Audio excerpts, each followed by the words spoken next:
Naakyat na naman ako sa bundok. Diyan sa bundok aakyat ako. Pero may ipapakita ako sa inyo.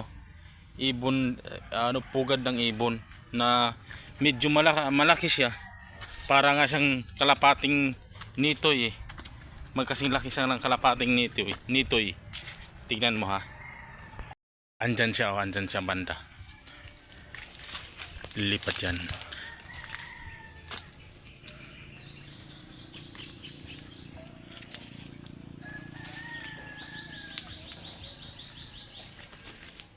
Ayan siya.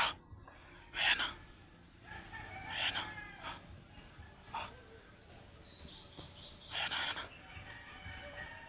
Ayan o.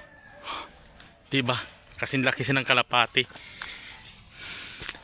Ayan yung pugad niya oh. Oh. Dalawa lang di itlog niyan.